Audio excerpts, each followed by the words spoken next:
Hello and welcome back to Bicycle Legs and another edition of Studio Albums Ranked.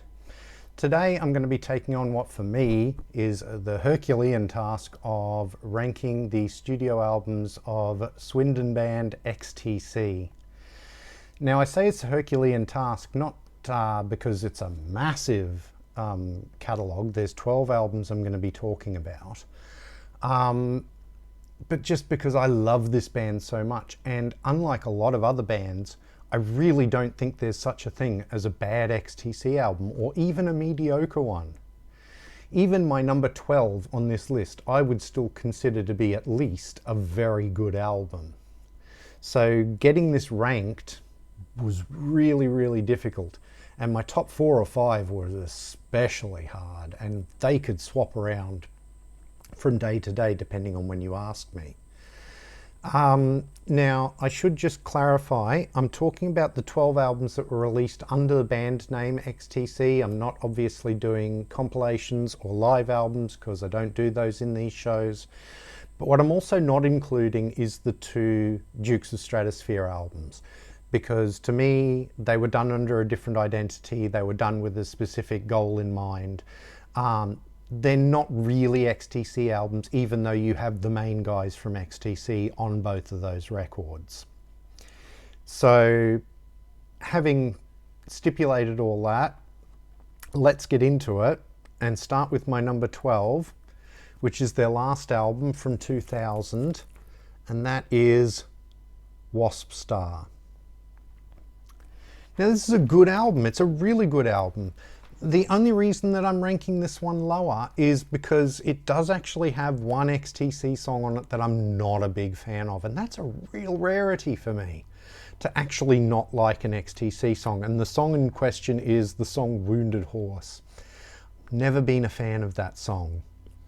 Having said that, Playground is a fantastic opener. Stupidly Happy's fun. In Another Life, My Brown Guitar, being a bit naughty there, Andy. Boarded Up is a wonderful song from Colin about venues shutting, particularly small venues for musicians. I'm the Man Who Murdered Love, We're All Life. Standing In For Joe, great fun song from Colin. You and the Clouds Will Still Be Beautiful. Church of Women, and The Wheel and the Maypole's a wonderful closer. I really love that song. Really good album, and yet it's at the bottom of my list. That's how hard this list is for me. At number 11, I'm going to have their 1984 album, The Big Express. Again, probably the reason I've ranked this one lower is the production on it. I'm not a big fan of the production. They use a lot of those very 80s programmed drums on some of the songs, which I don't have a problem with, like drum machines and that sort of thing, but I don't think A, they're very well used on this album, and B, I don't think they suit a band like XTC at all. But so many good songs on this album. Wake Up, that's actually my alarm, the opening of that. I use that as my alarm on my phone. All You Pretty Girls, I love that song. Shake Your Donkey Up is a little bit of a strange song, but I rather like it. Seagulls Screaming Kiss Her, This World Over. The Everyday Story of Small Towns, lyrically very sort of Kinksy kind of vibe to it. I Bought Myself a Lyrebird is a very personal song for the band about their ex-manager. Rain of Blows is good. You're the Wish You Are I Had. I Remember the Sun, I really love that song. And Train Running Low on Soul Coal is the closer. Good album, really good album. This is a tough list. I'm sorry I'm making that sort of clear over and over again, but it really is a tough one for me. My number 10 is probably lower on this list for pretty much the same reason as The Big Express, and that is Oranges and Lemons from 1989. This one's a double album too, and double albums are difficult with, as we will see, one notable exception for me in their catalogue. They actually did 3 double albums on vinyl in their career, which is quite a lot. But this is a really good album. It's just, again, the production's a bit too bright and harsh for me. Garden of Earthly Delights, wonderful song. The Mayor of Simpleton, I cannot disassociate that song from my first year at university. Used to hear it on the radio all the time when I was at uni. It wasn't a big chart hit, at least not here, but they got played on the radio all the time. King for a Day, great song. Here Comes President Kill Again. The Loving, little obvious. Poor Skeleton Steps Out. One of the Millions, again, a Collins song which I really, really like. Hold Me My Daddy is a heartfelt song from Andy, a lovely song which I think is one of the ones that kind of does suffer from this overly bright production. Pink Thing, Andy being a bit naughty, we'll see that again later on. Oh, we did see it already, sorry, on Wasp Star with My Brown Guitar. Miniature Sun is a good song. Chalk Hills and Children, beautiful, gorgeous closer, really lovely song. Great album. It gets even harder from here though. My number 9 is their debut from 1978, White Music.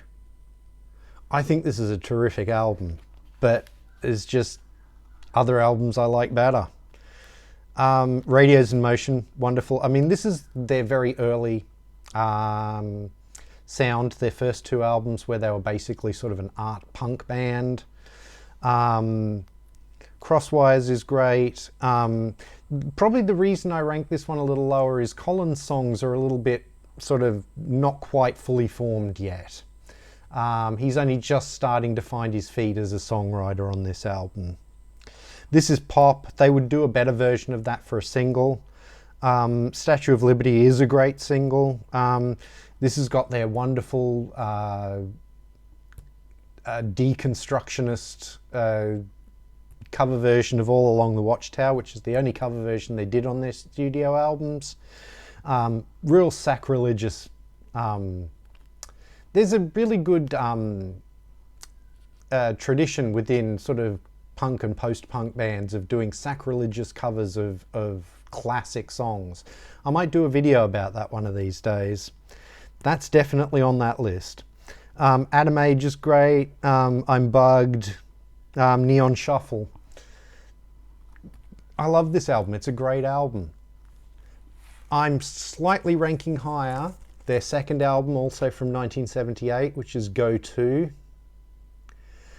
The reason I rank this one higher is just I think the quality of the songs, with a couple of exceptions that I'll get to, are better on this album than they are on the first album, and particularly Collins' songs.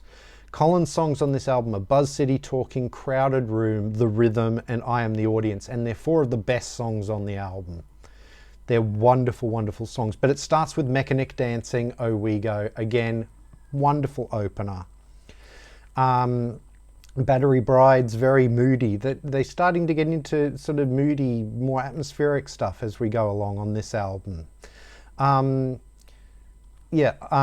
version has is the Australian pressing, and it has Are You Receiving Me added as an extra track. It was actually a non-album single originally.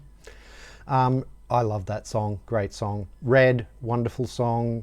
The 2 songs I don't really like on this album are the 2 Barry Andrews songs, which is My Weapon and Super Tough. Just don't think they work. Barry would end up leaving the band after this, and the band would really miss his whirring keyboards and piano. But I don't think the band could have gone on much longer with him insisting on contributing songs, because they just don't fit the XTC sound. My number 7 is 1983's Mama. Now this is probably going to upset my son, because this is his favourite XTC album. And it's not hard to see why. It's a wonderful album. I really like it. Beating of Hearts, again, fabulous album opener. You could make a wonderful playlist just from the album openers on XTC albums. You'd have a playlist of 12 songs and it would kick ass. It would be wonderful. Wonderland is a great song that's unlike anything they would ever do before or since. Love on a Farm Boy's Wages, Great Fire, Deliver Us from the Elements, kind of, to me, shows where they would go with the Dukes. It's definitely got a bit of a psychedelic feel to it. Human Alchemy, Ladybird, In Loving Memory of a Name, Me and the Wind. This is quite a pastoral album until you get to the last song, Funk Pop Roll, which definitely is a lot brighter and rockier. And funnily enough, this is the album they did after they stopped touring. And Andy thought that it might be the last thing the band ever got to do. So at the end of Funk Pop Roll, you hear him go, "Bye bye," because he thought that would be the last of him. How wrong he was. At number 6, I'm going to go for their 1999 album, Apple Venus Volume 1. Love, love, love this album. Probably the only reason this one's not a little bit higher in my list is that, unlike most XTC albums, this one has very much a similar feel throughout the whole album, in that it's orchestral and acoustic music. The albums that are ranking a little higher in my list, there's more variety in the kinds of music on the various songs. But you can't deny the quality of the songs on this album. River of Orchids, wonderful cyclical music. I'd Like That is a beautiful little acoustic song. Easter Theatre's great. Nights in Shining Karma, one of the punniest album titles you'll ever likely to hear. Frivolous Tonight is a wonderful Collins song. Green Man, I love that. Your Dictionary, acoustic, beautiful song, but lyrically very, very harsh. About Andy's breakup with his wife. Fruit Nuts, a fun song. And then you have the last three, I Can't Own Her, Harvest Festival, and The Last Balloon. The most pastoral this band would ever get. Just absolutely gorgeous. My number 5 album is going to be their 1982 album, English Settlement. Again, a double album, although they did release a single album version of it as well. And it is one of those albums where so many good songs, but just one or two that aren't quite up to the, like, they're not bad songs by any stretch, but they're just not as good. And I mean, you get that a lot with double albums. As I say, there's going to be one very notable exception in this list, but Runaways, great opener as always. Ball and Chain, a great song. Senses Working Overtime is the song that got me into XTC. It was the first one I ever heard. I became an instant fan and have been a fan ever since. Adore that song. Jason and the Argonauts, No Thugs in Our House. I love that song. It tells a great story. Yacht Dance is... This is the album where they started really sort of experimenting with acoustic music. You know, their first couple of albums were sort of art punk. The next couple very much in that sort of guitar, new wave sort of field. This is where they really started using acoustic guitars a lot more. All of a sudden, maybe not quite up to the standard of a lot of the rest of the album. Melt the Guns is a great song. Leisure, I like it. It's just not as good as some of the other songs. It's Nearly Africa is great. Knuckle Down, great song against fighting. Fly on the Wall's a wonderful Collins song. Down in the Cockpit, English Roundabout's a great song, and Snowman to finish it off. Has the sleigh bells on it, good to listen to at this time of year. Yeah, wonderful, wonderful album. Just these next 4, just pip it, just pip it. My number 4 is going to be a lot of people's number 1, I think, and that is 1979's Drums and Wires. Fantastic album. Again, the last 3 are just a little bit higher in my estimation, but this could be number 1 on a different day if you ask me, definitely. I mean, Making Plans for Nigel, Helicopter, great. I mean, there are slightly different track listings with this one too, depending on where you go. My version, the Australian pressing's got Life Begins at the Hop, which was a non-album single. There's so many good songs on this album. Reel by Reel, Roads Girdle the Globe, That Is the Way, Scissor Man, Complicated Game, wonderful. The first of the real sort of epics that Andy would do to close an album out. 10 Feet Tall, great song. And probably the first song where they really used an acoustic guitar. But yeah, it's just a wonderful album, and it lives up to its name. Drums and wires, lots of drums, lots of guitars. Little bits of keyboard on it, but mostly drums and guitars. As is the next album, which is my number 3, and this one could so easily be number 1 given the right day, and that is 1980's Black Sea. What an album. Respectable Street, what a way to open an album. Just ferocious song, I love it. Generals and Majors, great single. Living Through Another Cuba, Love at First Sight. Rocket from a Bottle, No Language in Our Lungs. That's a really, really good song. Wonderful lyric to that one as well. Towers of London, another single. Paper and Iron, Notes and Coins, I love that song. Dancing with Optimism's Flames, that's a really good up-tempo song. Sergeant Rock Is Gonna Help Me is one that Andy's not so proud of, but it was a good hit single for them in the UK. I like that song, my son likes that song. And then Travels in Nihilon is another one of Andy's epic album closers.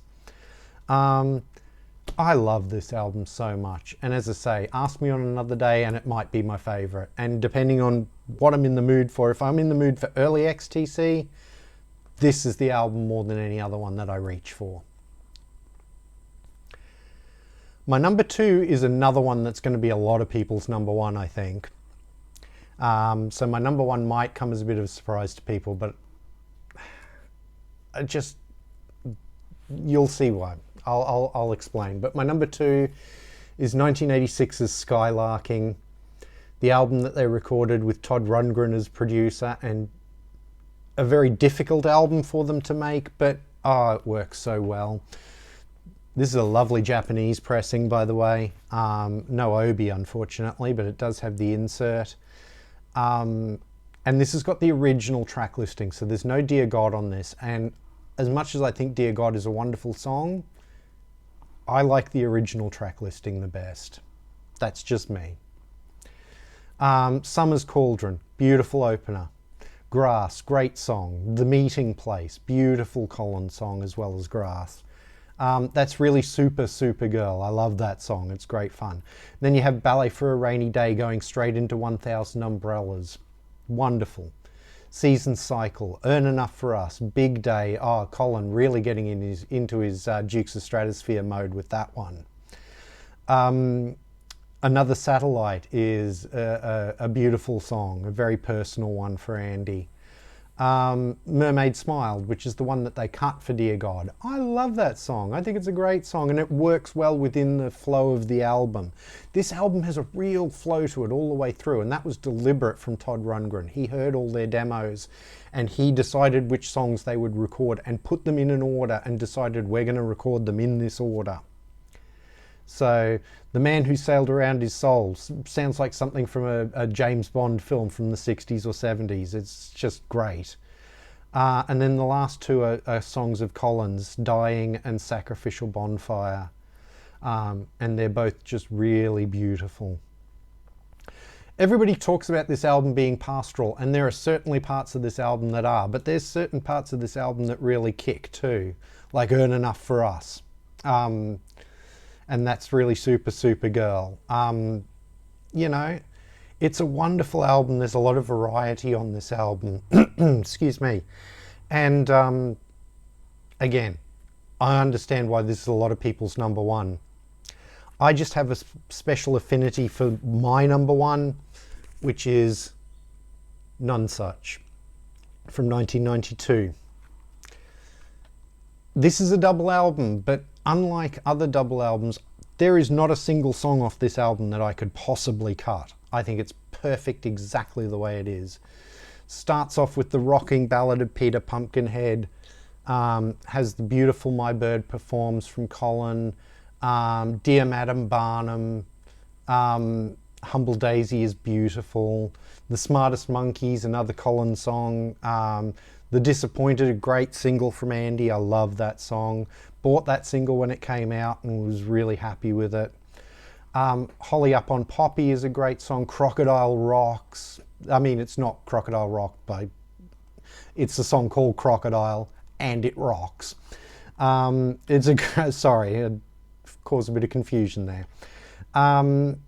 Great song, Crocodile. Rook is definitely leaning towards what they would do with Apple Venus, acoustic and very orchestral song. Omnibus is a wonderful tumbling song. That Wave, sort of mid-pace but very powerful. Then She Appeared is lovely and bright. War Dance is a great song from Colin. Wrapped in Grey, what a beautiful song that is. Should have been a single, was supposed to be a single, got pulled at the last minute. Ended up with XTC going on strike for 5 years to get out of their Virgin contract because they didn't release it. I love that song. The Ugly Underneath is a great song. Bungalow, beautiful, beautiful song from Colin. And then Books Are Burning to End. Top to bottom, for me, the best XTC album. I know it's not the usual choice, but it's just how I feel about these albums. I love this album so much. But every album here is a really good album. As I said, XTC never put a bum album out, ever. So to go back through my list, starting at the top, we have at number 1, Nonesuch. At number 2, Skylarking. At number 3, Black Sea. At number 4, Drums and Wires. At number 5, English Settlement. At number 6, Apple Venus Volume 1. At number 7, Mama. At number 8, my beat up copy of Go 2. At number 9, White Music. At number 10, Oranges and Lemons. At number 11, The Big Express. And at number 12, last but by no means least, Wasp Star, which is also known as Apple Venus Volume 2, if you're wondering why Apple Venus is called Volume 1. So that's my XTC studio albums ranked. Let me know in the comments what your rankings would be, or which ones are in your top 5, or just which one's your favourite, or which one's your least favourite. If you've never listened to XTC, please go to your music app of choice, check them out. Wonderful, wonderful, underrated band. Never got the recognition that they deserved as far as I'm concerned. They should have been huge. Let me know in the comments what you think if you have a listen for the first time. Please like, share and subscribe. Really helps the channel out. If you're new to the channel, please go and have a look at some of my other videos. It would really help out too, and they might find some stuff that you'd like. Thank you very much for watching, and I'll see you in the next one.